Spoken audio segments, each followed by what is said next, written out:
El siguiente comentario es presentado por Cachamay, un saludable momento.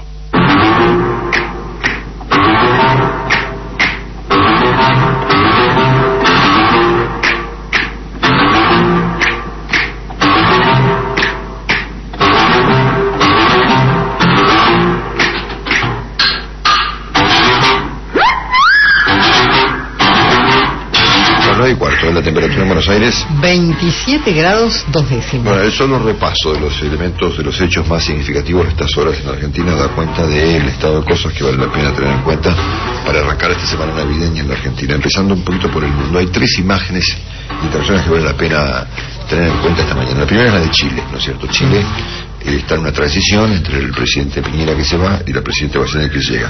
Esta mañana hay una fotografía muy interesante en los diarios mostrando un desayuno en la casa de Michelle Bachelet con la señora de Piñera y el señor Sebastián Piñera, en una casa que se la ve recontra humilde, simplísima, sí. Y los 3 charlando amigablemente, tomando un desayuno en la casa de la presidenta electa. Una imagen rara que en Argentina sería prácticamente imposible. La segunda imagen importante es la del Uruguay, que pertenece a Fernando Lorenzo, el hasta hace horas ministro de Economía del Uruguay, que voló por los aires, tuvo que renunciar como consecuencia de una investigación judicial a propósito de la quiebra de la compañía Pluna. Se lo recontraacusa el señor Lorenzo de abuso de funciones. Una cosa bastante más laxa y tranquila de lo que puede pasar acá en la Argentina con los casos de hoy en día, donde no renuncia a nadie, ¿no es cierto? Pero bueno, vale la pena tener en cuenta que en Uruguay estas cosas ocurren. Hay un inconveniente y el tipo del inconveniente, en vez de quedarse y echar a media justicia, se va a su casa. Bueno, y el tercer asunto es Venezuela. Venezuela tiene esta mañana imágenes que vale la pena prestar atención. La primera es que el total de presos en Venezuela por el aumento de precios llega a 57 personas. Hay hoy, 53. No quiero exagerar. Hay 53 empresarios o comerciantes detenidos como consecuencia de una inflación que el presidente Maduro le asigna a una conspiración de Washington. Dice tener el presidente Maduro elementos de prueba para establecer que en el Departamento del Tesoro y en el Departamento de Estado hay una conspiración contra los venezolanos que se traduce en una inflación superior al 50% y en el desabastecimiento de productos. El formato que siguió el presidente Maduro para encarcelar 53 personas y denunciar una conspiración es un formato militar. ¿Ah, sí? Formato militar, ¿no? Es esta guerra que la plantea de esta manera, la guerra contra el desabastecimiento y la especulación, que estuvo manejada por un formato de carácter militar. Cualquier comparación con la Argentina es una estricta coincidencia. En el plano local hay 4 asuntos muy delicados fuera de lo económico. El primero es obviamente el caso del general Milani, que me parece a mí personalmente más relevante hasta que el propio caso de Lázaro Báez, sobre todo considerando los siguientes elementos. Primero, que el presupuesto militar aumentó el viernes pasado 1.300 millones de pesos. Artículos o visiones muy críticas de este asunto han dado cuenta de que los 1.300 millones son para inteligencia y seguridad interior. El ministro de Defensa, el ministro Rossi, ha dicho que no, que es una cosa clásica, que a fin de año, que los sueldos, lo que sea. Pero claro, obviamente, considerando el estado de cosas con el general Milani, las sospechas tienen algún fundamento respecto de que son fondos orientados a una tarea interior del ejército que está, obviamente, prohibida por la ley. La segunda cuestión importante sobre Milani es que el senador Morales, y hemos hablado con él esta mañana, con Daniel Santoro, ha denunciado que entre las víctimas de la inteligencia militar en Argentina a nivel interno está el periodista Daniel Santoro. Daniel Santoro dijo estar convencido que esto era cierto, y yo sospecho que si lo investigan a Santoro deben investigar a otros también. En todo caso, porque solamente a Santoro, porque tipos peligrosos hay muchos, no solamente Santoro, que deben ser investigados, entre comillas, por supuesto. Y el tercer tema importante, y probablemente sea el más relevante de todos, ¿cuál es?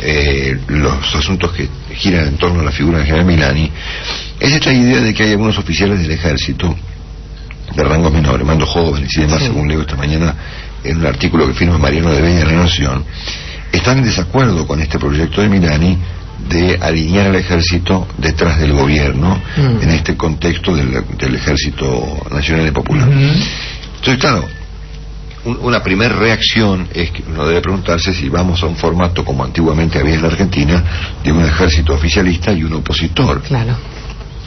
Asunto más que peligroso, yo diría grotesco, sí. Porque de peligroso tiene poco, porque el ejército hoy en día no se llega a la esquina, digamos, pero en cualquier caso, viste, a veces las historias, ese dicho que dice que la historia primero es una tragedia y después una comedia, ¿se acuerdan? Ese dicho famoso, La historia que fue tragedia se repite pero como comedia.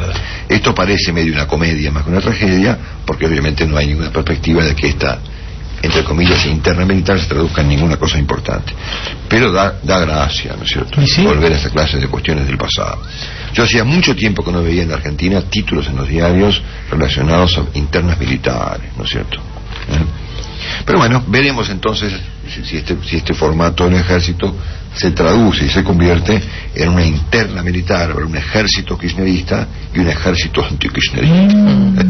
Bueno, ¿qué le va a hacer? Bueno, entonces tenemos por un lado todo el episodio de Milani, que es muy importante, por el otro el episodio de Báez, que lo hemos conversado esta mañana con diversas personas, pero que tiene los siguientes elementos. El viernes pasado la justicia allanó las oficinas de Báez, vieron las fotos de los tipos con las cajas, salían de ahí con cajas y cajas, de una oficina de señor Báez acá en la ciudad de Buenos Aires, a propósito de una denuncia hecha por la doctora Carrió, que viene a cuento de las denuncias que hizo la Nación hace unos días respecto a los hoteles y estas cuestiones. El segundo dato es que nos confirmó hoy Mariela Arias que Báez compró entre 260.000 y 360.000 hectáreas en Santa Cruz en los últimos 10 años. Y el tercer dato es que la justicia suiza acaba de confirmar que investiga eventualmente más de 100 cuentas vinculadas a Lázaro Báez en aquel país, y que la investigación está progresando, han dicho los fiscales. Por lo tanto, el caso Milani y el caso Báez integran lamentablemente la agenda argentina de estos últimos días en la Argentina. Después viene un tercer capítulo complicado, que es lo que está pasando con la justicia, porque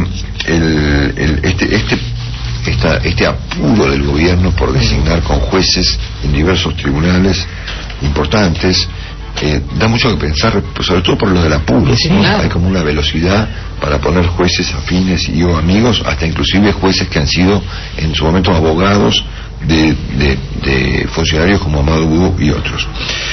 Y después obviamente lo del fiscal Campagnoli, que hasta lo de River aparece vinculado con esto, porque claro, el que tiró de esa cuerda fue Campagnoli, ¿no es cierto?, que descubrió al hermano de la ministra de Seguridad en escuchas telefónicas vinculadas con los barras y con las entradas, ¿o no? Sí, eso sí, hacía más de un año y medio que venía elaborando esta investigación. En este plano, digamos que la agenda argentina, el panorama nacional muestra 3 o 4 aspectos muy delicados: el de la justicia, el de Campagnoli, por supuesto, el de Lázaro Báez y por encima de todo el caso del general Milani. En cuanto al resto de los asuntos importantes, tenemos esta iniciativa que arrancó el viernes pasado con empresarios, sindicalistas y el gobierno, con una agenda de congelamiento o de acuerdo de precios que no se conoce. Así que uno tendrá que adivinar cuáles son los productos que están congelados, porque la lista no se dio a conocer. Hoy continúa esta ronda de diálogo que tiene unos propósitos muy interesantes respecto de la competitividad y esas cosas, pero que por supuesto esquivan el problema central de la Argentina, que es la inflación. Y la inflación tiene niveles de 3% promedio para el mes de diciembre y 30% de piso para el año 2014. En cuanto a los cortes de luz, casi anteúltimo tema de este comentario, me quedo con el comentario que ha hecho aquí esta mañana Emilio Apudo hace un rato, que dijo: lo que queda es rezar. Claro. El gobierno ha reaccionado de diversas maneras frente a los cortes de luz. La primera ha sido con la amenaza de la estatización, la segunda fue con esta idea de que las compañías eléctricas extorsionan al gobierno, y esta mañana el jefe de gabinete sugirió multas para las compañías por los cortes de luz. Yo creo que, ni las multas, ni las amenazas de extorsión, ni la eventual estatización resuelven el problema que tiene la gente con la luz de acá para adelante, porque el sistema ha colapsado. Y el último aspecto interesante de la postura del gobierno es que se ha agarrado con las personas que han pronosticado la crisis. Y esto es muy interesante porque pronosticar algo que luego ocurre, a juicio del gobierno, es provocarlo. Es decir, mira, tenés cuidado porque si vos andás a 300 podés chocar. Entonces el tipo choca. Y el responsable del choque no es el que chocó, sino el que lo pronosticó. Es verdad. Así es el asunto. Pero es tal cual, ¿no? ¿Y sí? O sea, entonces yo sugiero a la gente que no pronostique nada, porque cuando ocurre lo del pronosticado, el responsable del hecho se vuelve obviamente el pronosticado. Todo esto el problema energético no lo va a resolver, y la Argentina va a un formato con muy poca energía de aquí en adelante. Por último, un comentario sobre la Presidenta de la República, que ha resuelto partir hacia el Calafate hasta, dicen, el 15 de enero. ¿Hasta el 15? ¿Y quién gobierna? Entonces, claro, acá yo te tomo, vamos a tener 400 problemas, quiniela, inflación, problema energético, problema con Milani, problema con Baez, problema con Vudú, problema con Campagnoli, problema con la cosa te ocurra. Lo que no es muy razonable es lo que está haciendo el gobierno de no hacer nada. ¿No? Entonces tenemos al jefe de gabinete que está en una situación política delicada como consecuencia de los episodios ocurridos después de los saqueos en la provincia de Córdoba. Al ministro de Economía, que anda lleno de planillas, pero básicamente sin ninguna idea novedosa, ni una idea novedosa respecto de la situación argentina en materia económica.